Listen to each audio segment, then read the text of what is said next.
দোয়া করবেন যাতে আপনাদের মতো কুলাঙ্গার সন্তানদের আর মুখ না দেখে। মরতে আসছি, আমরা মরেই যাব, নয়তো আমরা মেরে যাব। আমরা যদি একটা মেধা পড়ে আমরা 10টা কোটা গিলে খাবো মানে গিলে খাবো। আসসালামু আলাইকুম guys, what is up everyone, welcome back to another it video. আজকের এই ভিডিওতে আমরা দেখব কোটা আন্দোলনকে ঘিরে বাংলাদেশে যে পরিস্থিতি সৃষ্টি হয়েছে, যা দেশের ইতিহাসের নিজ চোখে আর কখনো দেখা যায়নি। যেদিকেই তাকায় সেদিকেই রক্ত লাল। এই পরিস্থিতিতে আমাদের ছাত্রছাত্রী ভাই বোনেরা যেভাবে গর্জন দিয়ে যাচ্ছে, সেইগুলো শুনলে একটা আলাদা মনের সাহস তৈরি হয়। এই পুলিশদের ব্রেইন আছে ডিউতে পড়ার, ফাইজলামি করে তারা আমাদের সাথে। অবশ্যই বলতে পারি, সে একটা মেধাকে মারতে পারে না। কিভাবে সে রংপুরের ছেলেটাকে মারলো? সে এরকম করছে, তাকে গুলি মেরে দিল। তার তো বিশ্বাস আছে যে পুলিশ তাকে মারবে না, তাকে মেরে দিল। কিভাবে? হাউ ডেয়ার দেয়ার? এরকম জায়গায় আমি বাঁচতে চাই না, মেরে ফেলুক আমাকে। পৃথিবীর কোনো দেশে বাঙালি এখনো চাকরিও পাইতেছে না, কারণ বাংলাদেশের ভৌগোলিক আর পুরো দুনিয়ায় বাংলাদেশ এখন জানে বাংলাদেশ কেমন একটা রেড অ্যালার্ট কান্ট্রি হচ্ছে বাংলাদেশ। তাই এই ভিডিওতে আপনাদের সেই সব সাহসী গর্জন শোনাবো যেইগুলো শুনলে আপনিও জ্বলে উঠবেন। তো লাইক দিয়ে দেখতে থাকুন শেষ পর্যন্ত, আর ভিডিওটি ভালো লাগলে সাবস্ক্রাইব করতে ভুলবেন না। পুরাটা বিশ্বকে জানাই দেন, এই যুদ্ধ চলবে চলবে চলবে যতদিন না আমরা জিততেছি। স্টুডেন্টের গায়ে হাত দেওয়া, 5-6 জন স্টুডেন্ট মারা, এসব মেয়েরা কি পাইছে? এবার তার থেকেও বেশি জিনিস আমি দেখাবো। আমার সামনে ওই ব্লাস্ট করছে, ওগুলা ব্লাস্ট করার পর আমি 3বার সেন্সলেস হয়ে পড়ে গেছি, তারপর আবার উঠে আসি। আমাকে খাওয়ায় আবার উঠাইছে, কারণ আমি পাওয়ার আছে আমার। ঘুমাতে পারি না, তাই এসছি যে আজকে যদি কিছু বলে যাই এক পলক ঘুমাতে পারি। যেই বাবা মার বুকটা খালি হয়ে গেছে, তাদের ঘরে কি চলে, কোথায় আছে তারা, কিভাবে আছে? সে একজন শিক্ষিকা নয়, এই যেন শিক্ষিকা রূপী সকল শিক্ষার্থীর মা। আমার ছাত্রছাত্রী, আমাদের মেয়ে ছাত্রছাত্রীদের উপর যে লাঞ্ছনা হয়েছে, তার বিচার বিধাতা করবেন। তার বিচারের জন্য আমরা নেমেছি। আপনারা আমাদের মুখ বন্ধ করতে পারবেন না। আমরা ঢাবি স্টুডেন্ট ভাবে মার খেয়েছি, আমাদের ভাইদের যেভাবে মেরেছে, আমি নিজেও ইনজুরিতে আছি। আমি তারপর আজকে আন্দোলনে আসছি। এখন পর্যন্ত বাবাকে বলে আসছি, আজকে যদি মরে যায় আমার রাস্তা থেকে কেউ না তুলে। আমার ছাত্র দল যখন বিজয় উল্লাস নিয়ে বের হবে, আমাকেও তখন যদি বিজয় ঘোষণা করে আমার লাশ দিন তারা দাফন করে। এটা বাসা থেকে বলে আসছি। এখন কি হবে সেটা পরে দেখা যাবে ইনশাল্লাহ। ইনশাল্লাহ বোন, তোমরা একদিন জয় নিয়ে ঘরে ফিরবে, আর এইরকম সাহসী বোন প্রত্যেক ঘরে ঘরে যেন একজন করে থাকে।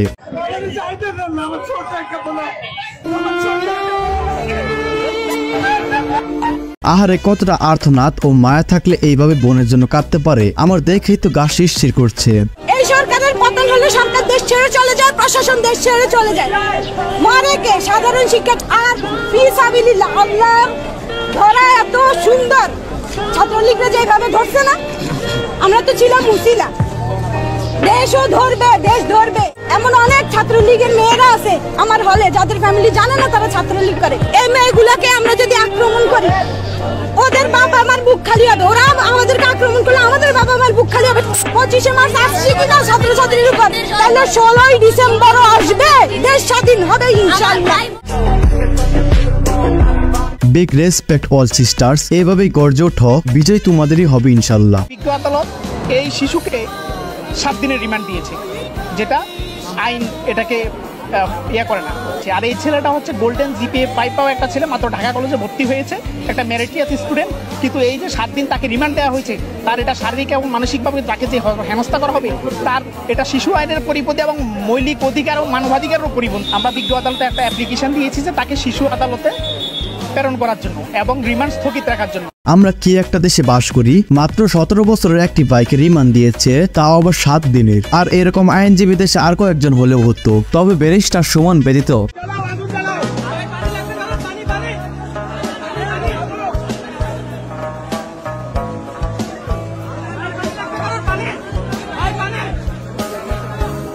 এই পৃথিবী ছাড়ার 15 মিনিট পূর্বেও তিনি এইভাবে আন্দোলনরত শিক্ষার্থীদের সাহায্য করে যাচ্ছিলেন খুলনা বিশ্ববিদ্যালয়ের মীর মুক্ত ভাই।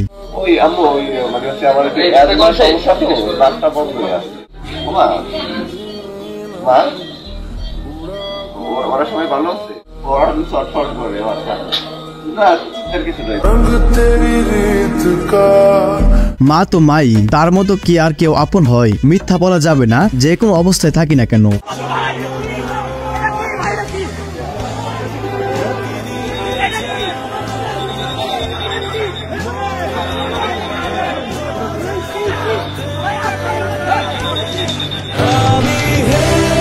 আহারে আমার সোনার বাংলাদেশটা, আর কত এরকম নির্মম অত্যাচার চালাবেন দেশের নিরীহ মানুষের উপর?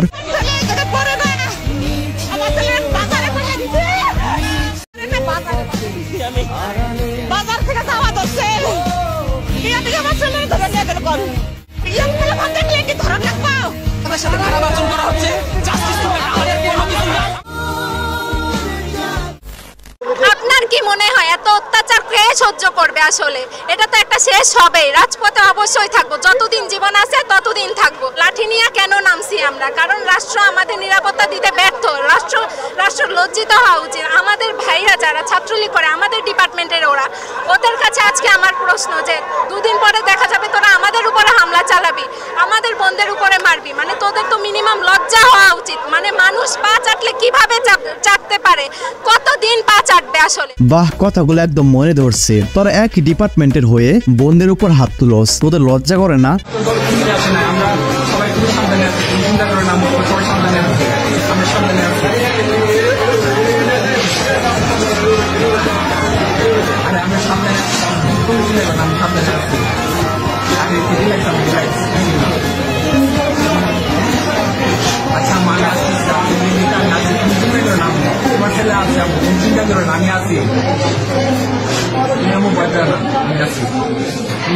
আহত হওয়ার পরও মাকে বুঝতে দিচ্ছে না, একেই বলে পুরুষ জাত।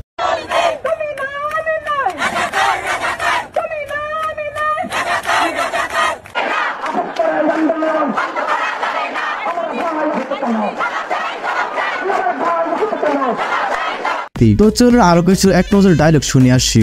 বললেন যে বাচ্চারা তো ডাক দিয়েছে রাস্তায় নামার, এদেরকে তো আবার গুলি করবে, আমরা কি কিছু করতে পারি না?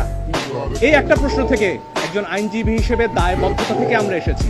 আধা ঘন্টার মধ্যে পিটিশন ড্রাফট করে আমরা বলেছি যেভাবে পারে যে পারে যেন এই গুলিটা থামানোর চেষ্টা করা হয়। আমরা আমাদের সন্তানদের রক্ষা করার জন্য এসেছি, কারো বাপের প্রয়োজনে আমরা এখানে আসিনি।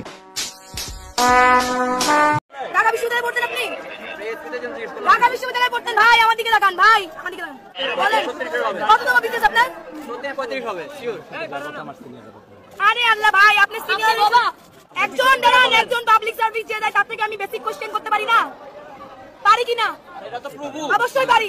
এই ভিডিওতে ভালো রেসপন্স আসলে আমি এর পার্ট 2 নিয়ে আসবো ইনশাআল্লাহ। তো গাইস, আজকের ভিডিওটি এই পর্যন্তই। আর ভিডিওটা আপনার কাছে কেমন লাগছে অবশ্যই কমেন্ট জানাতে ভুলবেন না। এবং পরবর্তীতে এই ধরনের ভিডিও পেতে চাইলে আমাদের এই চ্যানেলটি এখনই সাবস্ক্রাইব করে পাশে থাকা বেল আইকনটি অল সেট করে রাখবেন। তো আজকের মতো এখানে বিদায় নিচ্ছি, দেখা হচ্ছে পরবর্তী নতুন একটি ভিডিওতে। ততক্ষণ সবাই ভালো থাকবেন, সুস্থ থাকবেন, টেক কেয়ার, আল্লাহ হাফেজ। আমার ককটেল লাগেছে, আমি সাধারণ এটা টুকাই, আমি ছাত্রকে জন্য জীবন দিতে রাজি। আমার বাড়ি নড়াইল, মাঠসাবিরে রেখে আমি, আমার জন্ম নড়াইল, কিন্তু ছাত্রকে জন্য আমি জীবন দিতে রাজি।